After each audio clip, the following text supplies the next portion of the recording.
देखो भाई, हम आपको आज क्लास 12 बायोलॉजी चैप्टर फर्स्ट, ठीक है, पुष्पी पादपों में लैंगिक जनन मतलब sexual reproduction in flowering plants के बारे में समझाते हैं। देखो फर्स्ट हेडिंग क्या है इसमें, बहुत बड़ा पॉली एम्ब्रियोनी, ठीक है। इसमें क्या होता है, देखो पॉली एम्ब्रियोनी में क्या होता है, देखो जब एक बीजांड में एक से अधिक भ्रूण भ्रूण मतलब एम्ब्रियो, ठीक है, का निर्माण होता है अथवा एक बीज में एक से अधिक भ्रूणों की उपस्थिति बहुणता कहलाती है, पॉलीएम्ब्रियोनी कहलाती है, ठीक है। बहुणता के प्रकार क्या होते हैं, देखो ये चार प्रकार का होता है: सरल बहुणता, मिश्रित बहुणता, विदलन बहुणता, अपस्थानिक बहुणता, ठीक है। और देखो सबसे पहले सरल बहुणता क्या होती है, इसमें बीजांड में किसी भी कारण से एक से अधिक भ्रूणकोष पाए जाते हैं, एक से अधिक भ्रूणकोष पाए जाते हैं, तो इसे क्या कहते हैं, सरल बहुणता कहते हैं। क्या कहते हैं, सरल बहुणता। सेकंड है हमारी मिश्रित बहुणता, ठीक है, मिश्रित। इसमें एक से अधिक पराग नलिकाएं बीजांड में पाई जाती है। क्या पाई जाती है, पराग नलिकाएं पाई जाती है इसमें एक से अधिक, ठीक, तो इसे कहते हैं मिश्रित बहुणता। इसमें पराग नलिका पाई जाती है, ध्यान रखना, ठीक है। थर्ड है विदलन बहुणता। इसमें युग्मनज युग्मनज बोलते हैं जायगोट को, इसे बोलते हैं हम जायगोट को, दो इससे अधिक भागों में विभाजित हो जाता है। युग्मनज क्या हो जाता है, दो भागों में विभाजित हो जाता है, दो से अधिक भागों में विभाजित हो जाता है, तो इसे कहते हैं विदलन बहुणता, ठीक। नेक्स्ट है अपस्थानिक बहुणता, ठीक है। इसमें भ्रूण का विकास निषेचन के बिना ही होता है। किसके बिना होता है, बिना निषेचन के ही होता है, तो इससे कहते हैं अपस्थानिक बहुणता कहते हैं, ठीक। ये चार टाइप हो गए। पहले बहुणता किसे कहते हैं, जिसमें जिसमें क्या होता है, एक से अधिक भ्रूण का विकास होता है, ठीक। ये चार प्रकार होती है: सरल, मिश्रित, विदलन और अपस्थानिक, ठीक। नेक्स्ट हेडिंग देखो, अनिषेक फलन।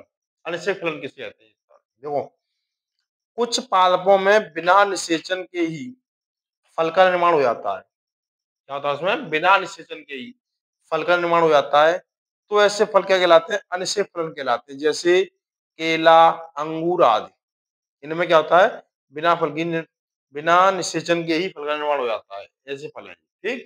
देखो नेक्स्ट,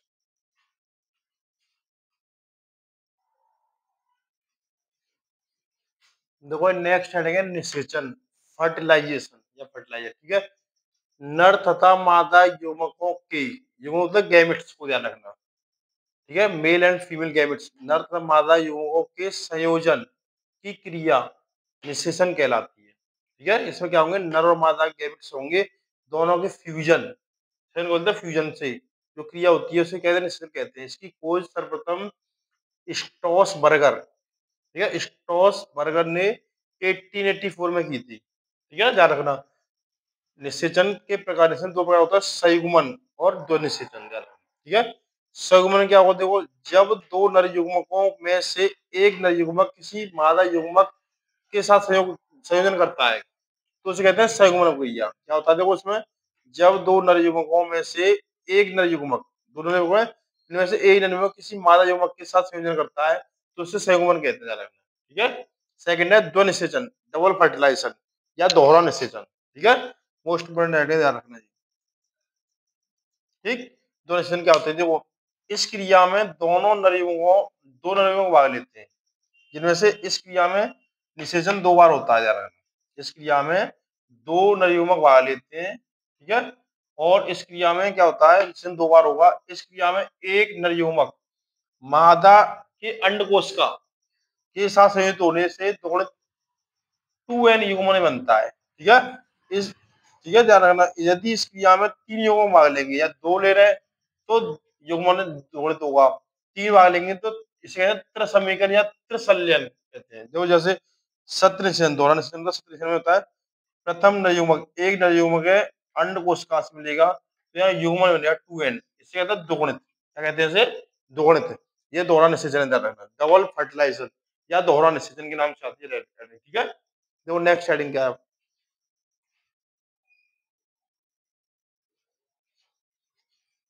देखो वही नेक्स्ट हेडिंग बताते हैं आपको क्या है, देखो भ्रूणपोष, ठीक है। इसमें क्या होता है, निषेचन की क्रिया में नर युग्मक और द्वितीयक केंद्रक के संयोजन से एक प्राथमिक केंद्रक का निर्माण होता है। किसका होता है, प्राथमिक केंद्र का निर्माण होता है। किसके द्वारा? देखो, इसमें एक नरयुग्मक होगा और द्वितीयक केंद्रक, ठीक है, इसके संयोजन से, फ्यूजन से एक प्राथमिक केंद्रक का निर्माण होगा, ध्यान रखना, ठीक है, जिसे भ्रूणपोष कहते हैं। क्या कहते हैं? इसे भ्रूणपोष कहते हैं। किससे बनना है? ध्यान रखना, एक नरयुग्मक और द्वितीयक केंद्रक मिलकर। भ्रूणपोष का मुख्य कार्य क्या है? विकासशील भ्रूणों और अंकुरण करते हुए बीज को पोषण प्रदान करना, ठीक है, इसका मुख्य कार्य है विकासशील भ्रूण, जिसमें विकास और डेवलपमेंट हो रहा हो, और अंकुरण, जिससे बीज निकल रहा हो, ठीक, करते हुए बीज को पोषण प्रदान करना, उपलब्ध कराना होता है। ये क्या होता है? भ्रूणपोष के कितने प्रकार होते हैं? 3 प्रकार होते हैं। देखो कौन कौन से? केंद्र की भ्रूणपोष, कोश की भ्रूणपोष और माध्यमिक भ्रूणपोष। देखो इन तीनों के बारे में जानते हैं क्या होता है। देखो, ठीक है, 3 प्रकार कौन कौन से हैं? केंद्रकीय, कोशिकीय और माध्यमिक। ठीक है, देखो केंद्रकीय में क्या हुआ? केंद्रीय भ्रूणपोष में क्या होता है? इस प्रकार के भ्रूणपोष में केंद्रक परिवर्तन के समय अनेक बार स्वतंत्र रूप से विभाजित होकर बहुत से केंद्रक बनाता है। स्वतंत्र रूप से विभाजित हो जाएगा और बहुत से केंद्रक बनते हैं उसमें, ठीक है, ये केंद्रकीय विभाजन। और दूसरा कोश की विभाजन। इस प्रकार के भ्रूणपोष में प्रत्येक केंद्रक विभाजन के बाद कोश का भित्ति, सेल वॉल, कोश का भित्ति किसे बोलते हैं? सेल वॉल को कोश का भित्ति में बदल जाता है। ठीक, क्या होता है इसमें? इसमें देखो, इसमें स्वतंत्र रूप से बहुत सारे केंद्र बनेंगे, केंद्र है इसमें, केंद्र में कोशिका में, कोश के भित्ति में, ठीक, माध्यमिक। इस प्रकार के भ्रूणपोष में केंद्र प्रथम बार विभाजन के बाद 2 अलग भागों में टूट जाता है। ठीक, ध्यान रखना, केंद्र, केंद्रकीय से मतलब केंद्रक में, कोशिकीय से कोशिका भित्ति में, माध्यमिक 2 भागों में बट जाता है। मतलब उसके कार्य क्या है? कोशिकाओं में खाद्य पदार्थों को संचित रखता है। कोशिकाओं में क्या करता है? खाद्य पदार्थों में संचित रखता है, खाद्य पदार्थों को, और भ्रूण के विकास के समय पोषण प्रदान करता है। भ्रूण के विकास के समय क्या करता है? ये पोषण प्रदान करता है, ध्यान रखना। ठीक, दोनों कार्य भी ध्यान रखना, क्योंकि कभी भी इसमें कार्य भी पूछ लेते हैं, ठीक है।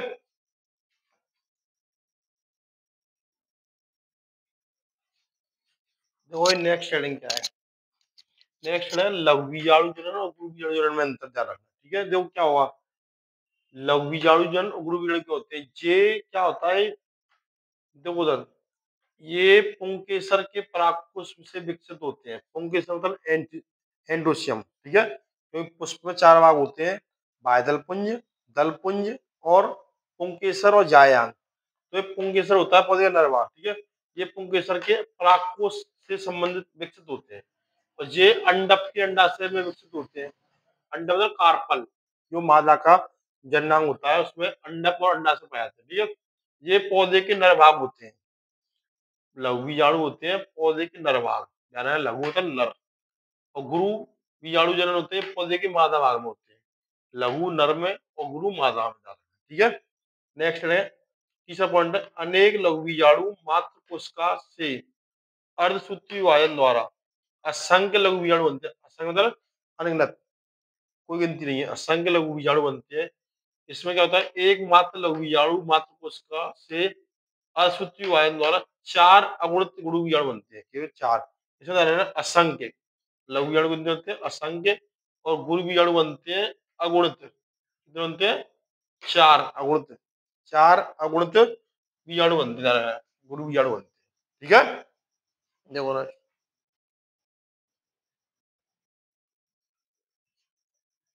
देखो नेक्स्ट हेडिंग क्या है, ठीक है, बीज तथा फल का निर्माण। ध्वनि सेचन की क्रिया के पश्चात बना भ्रूण तथा भ्रूणकोश में अनेक प्रकार परिवर्धनों, डेवलपमेंट, जो परिवर्तन होते हैं, के साथ साथ अंडाशय तथा उससे संबंधित अन्य भागों में भी अनेक प्रकार के परिवर्तन होते रहते हैं, ठीक है, जिसके फलस्वरूप अंडाशय से फल का तथा बीजाणुओं से बीजों का निर्माण होता है, ठीक है।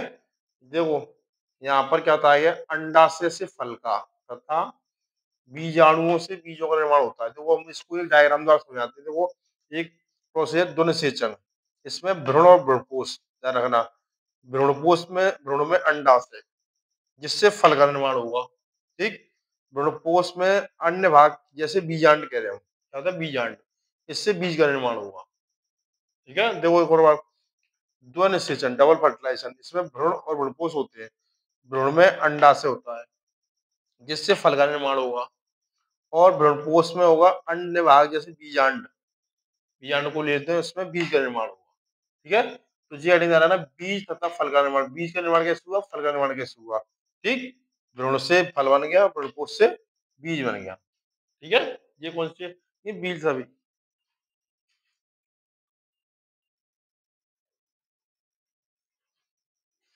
देखो भाई, पीढ़ी एकांतर या पीढ़ी एकांतर भी कहते हैं इसे। ठीक है, द्विगुणित एवं अगुणित। द्विगुणित बोलते हैं 2n, अगुणित होता है n।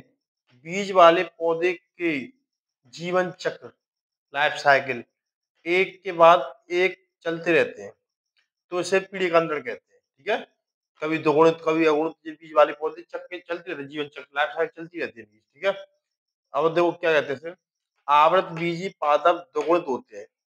आवृत बीज जो पौधे होते हैं कैसे होते हैं, दोगुणित होते हैं, 2n होते हैं। ठीक है, अर्थात इनकी प्रत्येक कोशिका में गुणसूत्रों की संख्या 2n होती है। या दोगुणित का है तो 2n होती है, अगुणित होता तो ये n होती है, हैप्लॉइड बोलते हैं, और ये डिप्लॉइड है।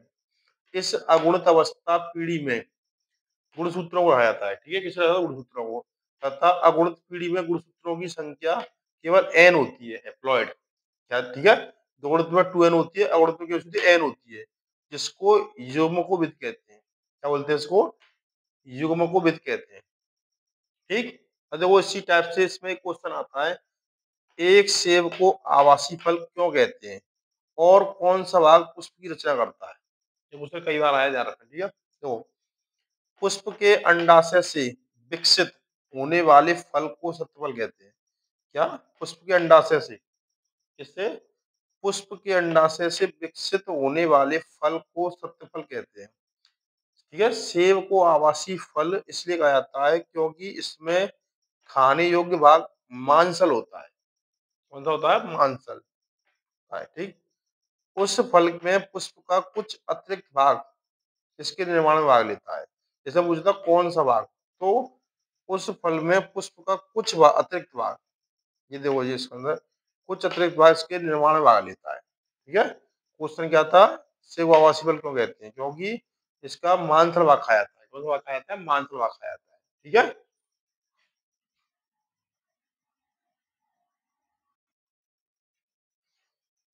देखो भाई हम अब आपको बताएंगे परागण, पॉलिनेशन एडिंग क्या होती है। देखो परागण, पॉलिनेशन, परागण समझने से पहले आपको ये पता होना चाहिए, दो हेडिंग, परागकण और परागकोश क्या होते हैं, क्योंकि इसी से क्रिया होगी। देखो, परागकोश में पाए जाने वाले कण परागकण कहलाते हैं। ये किसी भी पुष्प के वर्तिकाग्र, वर्तिकाग्र स्टिग्मा, उसमें पाए जाते हैं ज्यादातर। परागकोश में पाए जाने वाले कण परागकण कहलाते हैं। और परागकोश क्या होता है, जिस स्थान पर परागकण पाए जाते हैं उन्हें परागकोश कहते हैं। ठीक है, अब देखो परागण क्या होता है, जब किसी पौधे के पुष्प के परागकण उसी पौधे या किसी दूसरे पौधे के वर्तिकाग्र पर पहुंचते हैं, जैसे मतलब वर्तिकाग्र स्टिग्मा पर, तो यह प्रक्रिया परागण कहलाती है। ठीक है, या तो उसी पौधे के पहुंचेंगे या दूसरे किसी पौधे के वर्तिकाग्र पर पहुंचे, स्टिग्मा पहुंचेंगे। ठीक है, ये परागकण हो गया, ये परागकोश हो गया। अब परागण दो प्रकार के होते हैं, ध्यान रखना, स्वपरागण और परपरागण। देखो स्वपरागण क्या होता है, परपरागण क्या होता है, ध्यान रखना। ठीक है, स्वपरागण में क्या होगा, जब किसी पौधे के पुष्प के परागकण उसी पौधे के उसी पौधे के उसी पौधे पर जाएंगे, पहुंचते हैं, तो उसे स्वपरागण कहते हैं।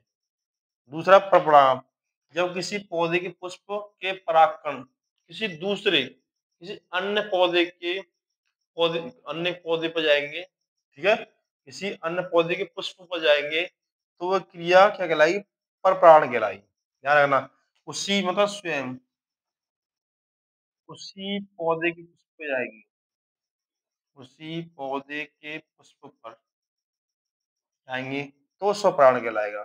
किसी अन्य अन्य या दूसरे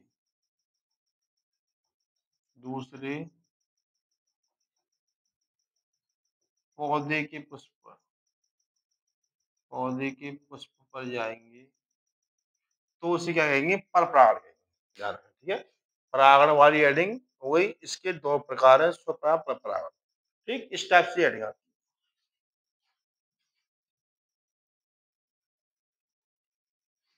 देखो परागण में क्या क्या रहेगा, वायु परागण, ठीक है, और वायु परागण को कहते हैं हम एयर पॉलिनेशन। ठीक, पुष्पों में वायु की सहायता से होने वाला परागण वायु परागण कहलाता है। जैसे देखो, जैसे कुछ फसलों में, जैसे गेहूं में, मक्का में, जई में होता है। ठीक है, और नेक्स्ट है कीट परागण। पुष्पों में कीटों की सहायता से, जैसे हम ले सकते हैं यहाँ पे मधुमक्खी, मधुमक्खी, ड्रोन, कई टाइप के ये कीट है, इनके द्वारा होता है परागण, तो उसे कहते हैं कीट परागण। ठीक है, नेक्स्ट है कृत्रिम परागण, आर्टिफिशियल पॉलिनेशन।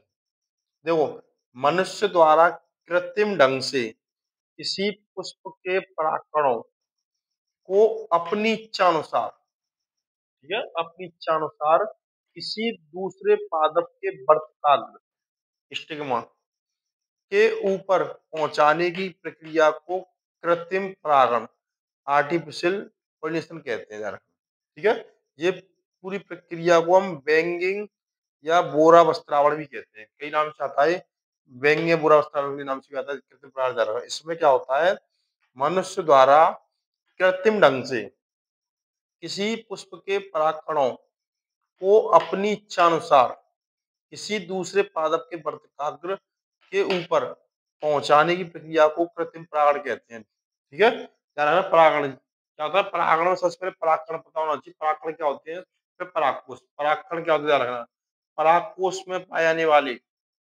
परागकोश में पाए जाने वाले परागकण, जो कण होते हैं, परागकोश में पाए जाने वाले कण जो होते हैं वो परागकण कहलाते हैं। और परागकोश क्या होता है, जहां पर जिस स्थान पर परागकण पाए जाते हैं वो परागकोश कहलाता है। ठीक है,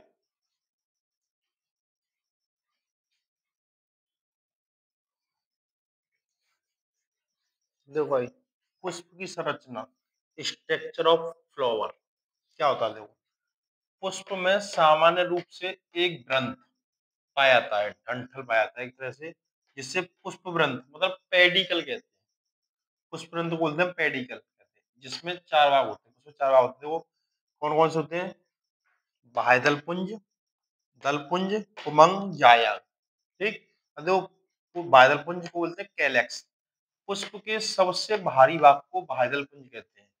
ठीक है, इसका एक भाग बाह्यदल, मतलब इसमें जितनी पत्ती होती है जो फंडमेंट से निकलता है, इसको डायग्राम समझाएंगे, देखना, बाह्यदल सेपल कहलाता है। ये बाह्यदल पुंज होती है पत्तियों का ज्यादा समूह, इसमें एक भाग को होते हैं बाह्यदल, इसे बोलते हैं सेपल कहलाता है।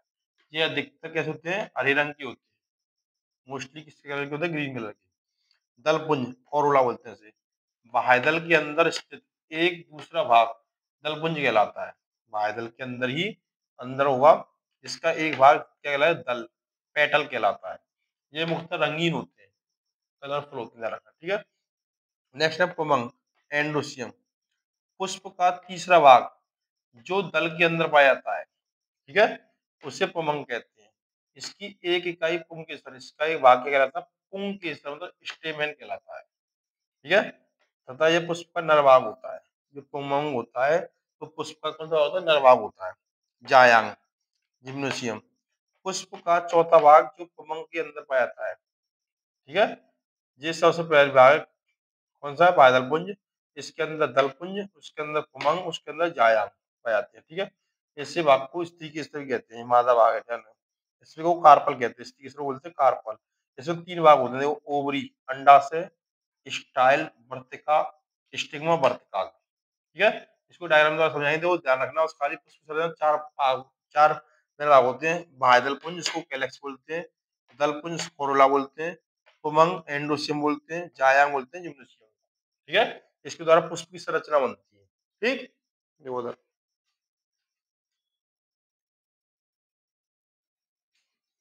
देखो ये पुष्प की संरचना को एक डायग्राम समझाते हैं, उन्हें कहता है, देखो सबसे पहले संरचना में पेडिकल निकलता है, इसे बोलते हैं ग्रंथ।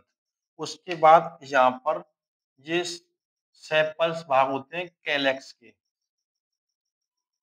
कैलेक्स के भाग होते हैं। ठीक है, ये पेडिकल से जैसे निकलेंगे इन्हें बोलते हैं सेपल, कैलेक्स। ये चार या पांच होते हैं, ग्रीन कलर के होते हैं, कैसे कलर के, ग्रीन कलर के होंगे, इसके कैलेक्स के एक भाग को बोलते हैं सेपल। ठीक है, उसके बाद आएंगे कलरफुल पत्तियां, उससे उससे बोलेंगे हम कोरोला। कोरोला उसके एक भाग को बोलेंगे पेटल। कैलस के भाग को बोलते हैं सेपल। इसी टाइप से कोरोला का एक भाग हुआ पेटल।